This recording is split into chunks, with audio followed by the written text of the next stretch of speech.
الرحمن الرحیم اولم یر الذین کفروا ان السماوات والارض کانتا رتقا ففتقناہما، کیا کافر لوگ یہ نہیں دیکھتے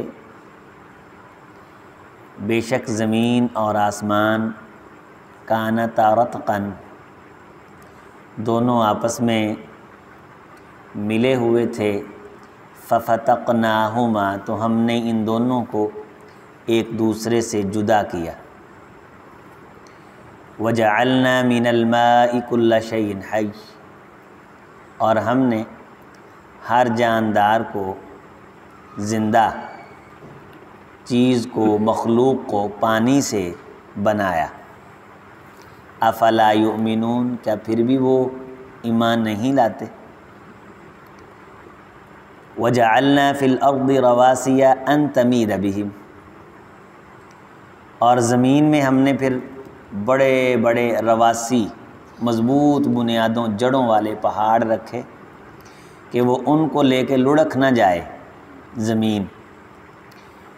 اعتدال کے لیے اس میں پھر پہاڑ رکھے۔ یہ ایک کرہ ہے گیند نما جو تیر رہا ہے، اللہ تعالیٰ کے مختلف مخلوقات کے حصوں میں سے ایک حصہ یہ بھی ہے، تو اس کا توازن ووضع المیزان اللہ تعالیٰ نے برقرار فرمایا ہے پہاڑوں کے ذریعے سے۔ وجعلنا فیها فجاجا سبلا، اور ہم نے پھر اس میں کشادہ راہیں بھی بنا دی، لعلہم یہتدون، تاکہ وہ ان راہوں کے ذریعے سے رستہ حاصل کریں، راہ پائیں۔ وَجَعَلْنَا السَّمَاءَ سَقْفًا مَحْفُوظًا، اور ہم نے ان کے سروں پہ آسمان کو ایک محفوظ چھت بنایا۔ وَهُمْ عَنْ آيَاتِهَا مُعْرِضُونَ، اور وہ ان نشانیوں سے منہ پھیرے ہوئے ہیں، اعراض کیے ہوئے ہیں، ان پہ غور نہیں کرتے، فکر نہیں کرتے۔ وَهُوَ الَّذِي خَلَقَ اللَّيْلَ وَالنَّهَارَ وَالشَّمْسَ وَالْقَمَرَ، اللہ کی ذات وہ ذات ہے جس نے لیل و نہار، رات اور دن کو تخلیق کیا۔ یہ رات باقاعدہ تخلیق کی گئی ہے، اس کی پیدائش ہوئی ہے، اسے بنایا گیا ہے، اور اس کو تخلیق کس نے کیا؟ اللہ تعالیٰ نے۔ تو پیدائش سے مراد یہ ہوتا ہے کہ کسی چیز کا بنایا جانا، کسی چیز کا تخلیق کیا جانا، کسی چیز کو وجود عطا کیا جانا۔ اب ہماری کیا ہوئی ہے؟ تخلیق ہوئی ہے، ہم اسے پیدائش بھی کہتے ہیں۔ اور آدم علیہ السلام کی تخلیق یا پیدائش کس طریقے سے ہوئی کہ اللہ تعالیٰ نے ان کو مٹی سے بنایا، کھنکھناتی مٹی سے، وَنَفَخْتُ فِيهِ مِن رُوحِي، اور پھر اس میں اپنی روح پھونکی، اور پھر لوگوں کو کہا کہ فرشتوں سے کہا کہ سجدہ کریں، تو وہ سجدہ بجا لائے۔ اسی طرح جو رات ہے، اس کا میٹیریل اللہ تعالیٰ نے خود تخلیق فرمایا، اسے اللہ تعالیٰ نے بنایا۔ والنہار، اور دن، اس کا میٹیریل یہ اللہ کی مخلوقات ہیں ساری کی ساری۔ والشمس والقمر، سورج یہ اللہ کی مخلوق ہے، اسے اللہ نے خلق فرمایا۔ والقمر، چاند اللہ کی مخلوق ہے، اسے اللہ نے تخلیق فرمایا۔ کل فی فلک یسبحون، یہ اتنے بڑے بڑے اجرام فلکی، اتنے بڑے بڑے سسٹم، اتنے بڑے بڑے سیارے، یہ سارے کے سارے اپنے اپنے دائرے، اپنے اپنے مدار میں تیر رہے ہیں۔ تو ان چیزوں میں نشانیاں ہیں، ان چیزوں میں عبرتیں ہیں، ان چیزوں میں انسان کے لیے فکر ہے اور رستہ ہے اگر وہ تلاش کرنا چاہے۔ اب یہاں ایک بگ بینگ تھیوری، اس کا ایک بڑا زور رہا، ڈارون کے نظریہ ارتقاء کا بڑا زور رہا، اور بعض نے ان آیات سے اس بگ بینگ تھیوری کا استدلال کرنے کی کوشش کی کہ کائنات ایک گلوبل وارمنگ، پورے کا پورا ایک سارا سسٹم جتنا سیاروں کا ہے، کہکشاؤں کا ہے، یہ ایک گیند نما تھا، آپس میں چمٹا ہوا تھا، اچانک پھر ایک دھماکہ ہوا، اس دھماکے کے ہونے کے بعد یہ کائنات پھیل گئی، اور سیارے اپنی جگہ پہ چلے گئے، ستارے اپنی جگہ پہ چلے گئے، اور یہ سلسلہ خود بخود ہو گیا۔ یہ منکرین خدا وہ تصور دیتے ہیں، لیکن یہ ہمارے قرآن مجید کا تصور یہ ہے، اور جو سائنس اس کی تشریح کرتی ہے، ہم اس تشریح کو حتمی اس لیے نہیں مانتے کہ سائنس اپنا قبلہ آئے روز تبدیل کرتی رہتی ہے، لیکن اللہ جو فرماتے ہیں وہ حق ہوتا ہے۔ میں جو قرآن سے سمجھوں وہ قرآن نہیں ہے، وہ میری سمجھ ہے۔ قرآن وہی ہے جو اللہ نے اتارا ہے اور جو رسول اللہ صلی اللہ علیہ وسلم نے سمجھایا ہے۔ ضروری نہیں کہ جو میں سمجھ لوں اور میں کہوں کہ یہ قرآن ہے تو کل کلاں پھر میں اس کے مخالف کوئی اور اسی آیت طیبہ سے بات سمجھوں تو میں یہ سمجھوں کہ پچھلی بات ختم ہو گئی ہے۔ اسی سائنسی نظریات کی بنیاد پہ انہوں نے تورات کو منہدم کیا، انہی سائنسی نظریات کی بنیاد پہ انہوں نے انجیل کو منہدم کر دیا۔ انجیل سے ایک بات سمجھ لیتے تھے اور جس بات کو سمجھتے تھے کہتے تھے یہ انجیل ہے، اور سائنس نہیں تحقیق کرتی تھی، اس کے مخالف بات لے کے آتی تھی تو پھر کہتے تھے کہ ہاں یہ نا تورات میں غلطیاں ہیں، تورات میں غلطیاں ہیں۔ خود ہی ایک عقیدہ بنا لیا کہ وہ سائنس نے تحقیق کر دی کہ کائنات حرکت نہیں کرتی، تو پھر نظریہ بنا لیا کہ ہاں تورات میں بھی ہے کہ جس پہ اللہ کا بیٹا ہے وہ حرکت نہیں کرتی۔ پھر ریسرچ ہوئی کہ کائنات حرکت کرتی ہے تو وہ نظریہ غلط ہوا، تورات پہ زد پڑی، ہماری تورات غلط ہے، ہماری انجیل غلط ہے۔ اسی لیے علماء کا یہ فیصلہ ہے، جو مفسر ہیں، مدبر ہیں، محقق ہیں، کہ کوئی فلاسفر، کوئی سائنسدان قرآن مجید سے کوئی عقلی استدلال کر کے اسے قرآن کے فہم کا نام تو دے سکتا ہے، قرآن مجید کا نام نہیں دے سکتا۔ آپ دیکھیں قرآن مجید تو ایک جلد میں، اس کی تفسیریں ہزاروں جلدوں میں ہیں، لیکن وہ قرآن نہیں ہے، وہ قرآن کی تفسیر ہے۔ ہر دور کے لوگ اس سے اخذ کریں گے، اور اگر تفسیر کے اندر کوئی بات غلط ثابت ہوتی ہے جو کسی مفسر نے کی ہے تو وہ اس کا استدلال غلط ہوا ہے، نہ کہ اللہ نہ کرے قرآن مجید کی کسی آیت پہ اس کی تحقیق کی زد پڑی ہے، اس نے اپنے ذہن کے مطابق سمجھا، لیکن ضروری نہیں۔ اب یہ اللہ تعالیٰ نے فرمایا کہ یہ باہم ملے ہوئے تھے، پھر اللہ تعالیٰ نے ان کو جدا جدا کر دیا۔ اس کی سائنسی تفسیریں ہیں، فلسفیانہ تفسیریں ہیں، اس کی منطقی تفسیریں ہیں۔ اللہ تعالیٰ کی طاقت اور قدرت کے نمونے، اس نے ایک میٹیریل تھا، اس میٹیریل میں یہ چیزیں پڑی تھیں، لیکن الگ باقاعدہ ان کو تخلیق کیا 6 دنوں میں، 4 دنوں میں، اور پھر اللہ تعالیٰ نے 4 دنوں کے اندر 4 ایام ان کی تخلیق فرمائی، اور 2 دنوں میں ان کا سسٹم وہ درست فرمایا، اور پھر اس کے بعد انہیں فہم اور شعور بھی دیا زمینوں کو، آسمانوں کو۔ پھر ان سے پوچھا کہ تم میری اطاعت کے لیے آنا چاہو گے؟ تو قالتا اتینا طائعین، تو یہ دونوں کہنے لگے ہم تو بھاگے بھاگے آئیں گے۔ زمین کہنے لگی کہ میں بھی بھاگی بھاگی آؤں گی، دوسری زمینیں بھی کہنے لگی کہ ہم بھی بھاگی بھاگی آئیں گے، آسمان بھی کہنے لگے کہ ہم بھی اپنے اللہ کی اطاعت کے لیے بھاگے بھاگے آئیں گے۔ تو اتنا بڑا سسٹم، اگر اللہ کے کہے پہ تمہیں یہ سسٹم نظر آ رہا ہے، اس پہ غور کرو، تو اس جملے پہ بھی غور کرو کہ یہ سسٹم اللہ کو کہتا ہے کہ اللہ جب تو ہمیں بلائے گا ہم بھاگے بھاگے آ جائیں گے، تو پھر تم میری اطاعت کی طرف کیوں نہیں آتے؟ یہ ایک دلیل رکھی ان کے سامنے۔ یرا، اس کا مطلب یہ نہیں کہ جب اللہ تعالیٰ زمین آسمان کو الگ الگ کر رہا تھا وہ دیکھ رہے تھے، مراد یہ ہے کہ جو بنی ہوئی چیز پہ بعد میں بھی غور کرتا ہے اسے گزشتہ ساری کی ساری طاقتیں، قدرتیں، عبر، نمونے اسے نظر آ جاتے ہیں۔ تو بعض جگہ جہاں نبی صلی اللہ علیہ وسلم کے حوالے سے یرا کا لفظ آیا ہے وہاں بریلوی اپنا توت کھڑا کر دیتے، کہتے لو جی نبی کریم غیب جان دینے۔ الم تارا کیف فعل ربک باصحاب الفیل، کیا تو نے نہیں دیکھا کہ تیرے رب نے اصحاب الفیل کے ساتھ کیا کیا؟ نبی صلی اللہ علیہ وسلم تو تھے نہیں، اس لیے اس کا مطلب ہے کہ آپ ہمیشہ سے ہیں اور آپ عالم الغیب ہیں۔ یہاں اللہ فرما رہے ہیں اولم یری الذین کفروا، کا کافر لوگوں نے نہیں دیکھا کہ زمین اور آسمان ملے ہوئے تھے پھر ہم نے جدا کر دیا؟ تو زمین و آسمان کو تو اللہ نے کافروں کو بنانے سے پہلے جدا کیا ہے۔ تو یہ ایک تصور کے لیے ہوتا ہے۔ ایک جگہ اللہ نے فرمایا اولم یری الانسان انا خلقناہ من نطفہ، کیا بندے نے نہیں دیکھا کہ اس کو اللہ نے اس کے والد کے نطفے سے پیدا کیا؟ کیا وہ بندہ دیکھ رہا ہوتا ہے جس کو اللہ نے پیدا کیا؟ یہ ایک تصور ہوتا ہے کہ کیا وہ غور نہیں کرتا اس بات پہ، ان اسباب پہ، ان مقاصد پہ؟ پھر پہاڑوں کی آگے پھر فرمایا کہ ہر جاندار کو اللہ تعالیٰ نے پانی سے پیدا کیا ہے، اور ایک جگہ فرمایا کہ اللہ تعالیٰ نے ہر چلنے پھرنے والے کو من دابۃ، ہر چلنے پھرنے والی چیز کو من الماء اللہ تعالیٰ نے پانی سے پیدا کیا، اور یہاں فرمایا ہر زندہ چیز کو اللہ تعالیٰ نے پانی سے پیدا کیا۔ تو پانی یہ باقاعدہ زندگی ہے انسان کی. ہم پیتے ہیں، ہم پانی کو کھاتے ہیں، اور پانی ہماری سانسوں میں ہے، رگوں میں، آکسیجن کے اندر پانی ہے. اور یہ پانی خدا کی قدرتی مشینیں اتنی مقدار میں مکس کرتی ہیں جتنا ہمیں چاہیے. اگر یہ زیادہ ہو جائے تو لوگ سانس کے مریض بن جائیں.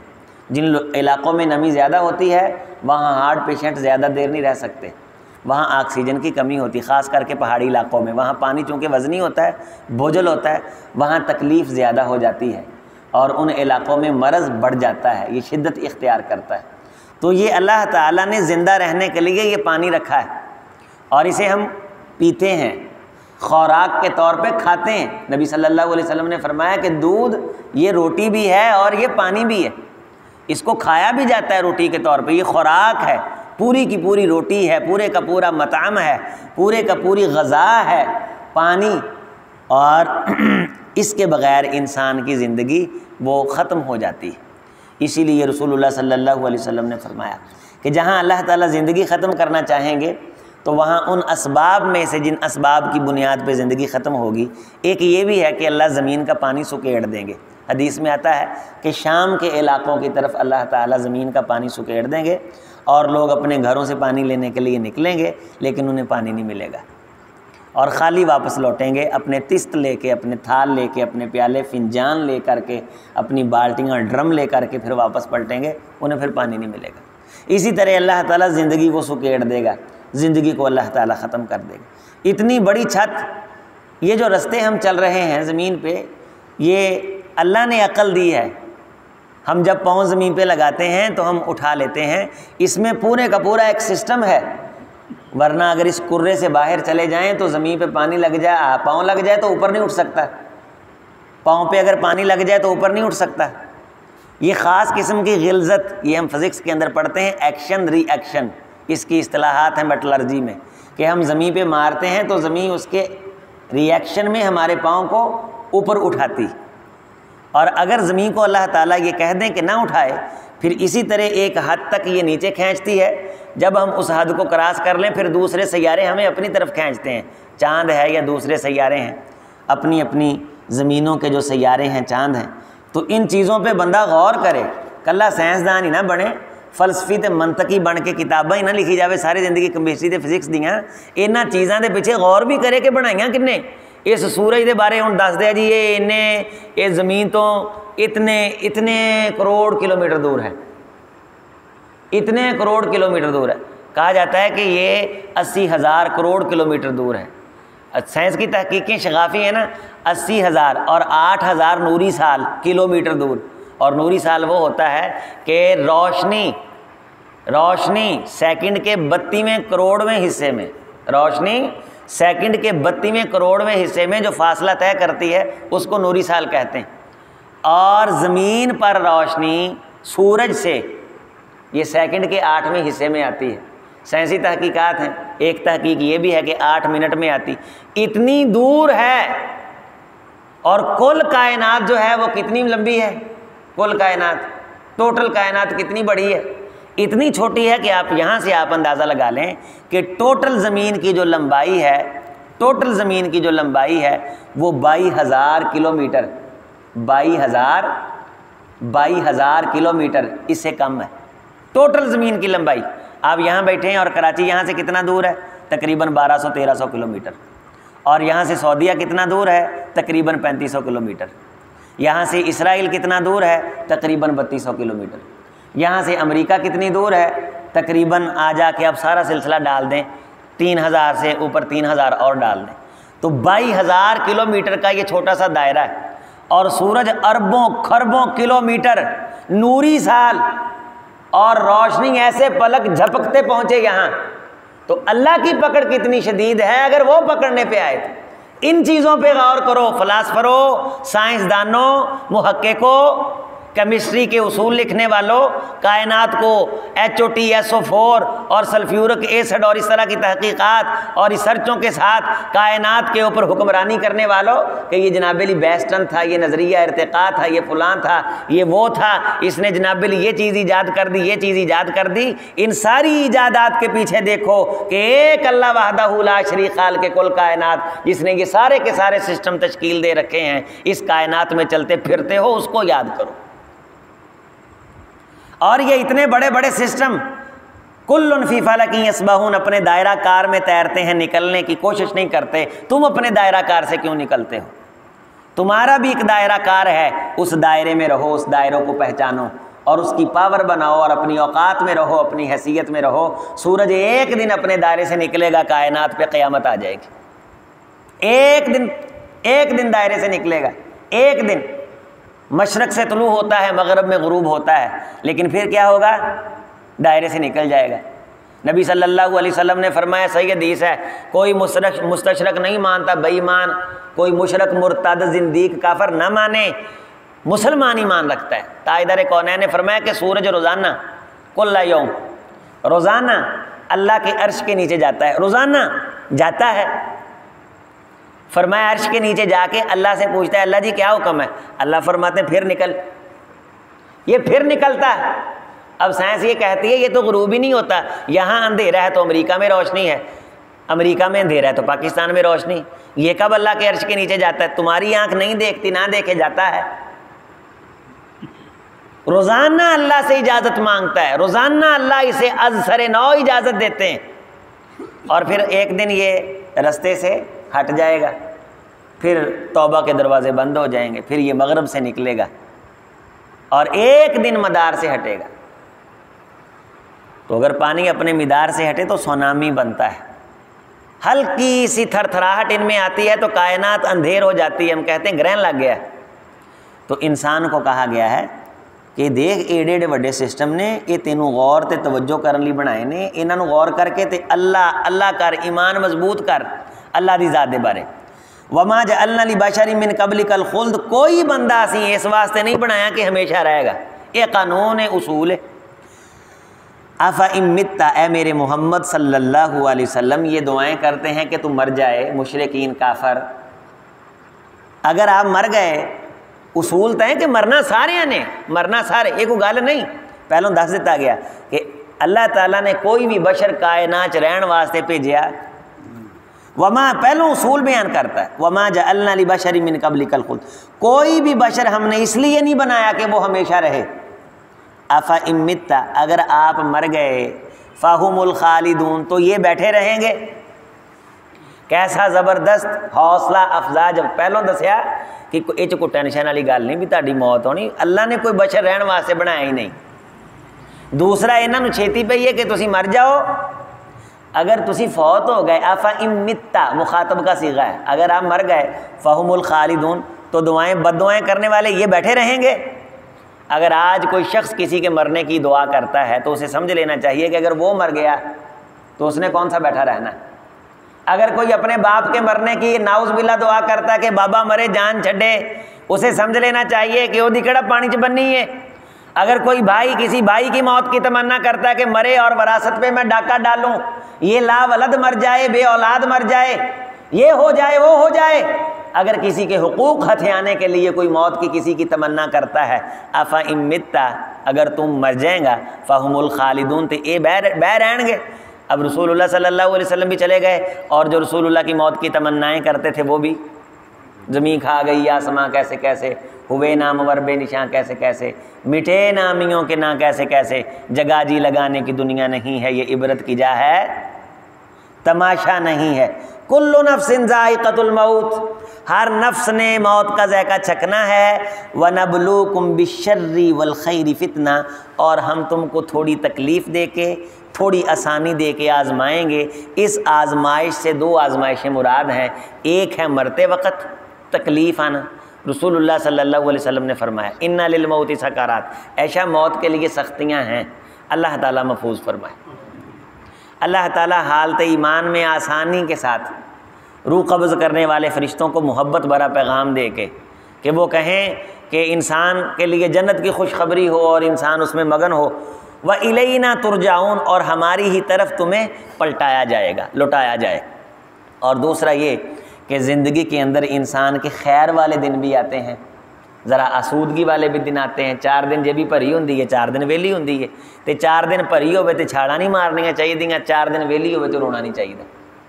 یہ ہے آزمائش کہ جی آج اللہ نے 4 آنے بال بچے دے تے بندہ ہے میں دوجہ نو نہ سمجھے کہ بھئی باقی دنیا میں کسی کا کوئی بھی نہیں اور میں جناب علی پٹے خاں اور 30 مار خاں ہوں نہ۔ اور اگر کسی کے پاس کچھ نہیں ہے وہ یہ نہ سمجھے کہ میرا کوئی نہیں، اللہ تو ہے نا اس کا۔ تو اس لیے ان باتوں کے اوپر یقین رکھیں۔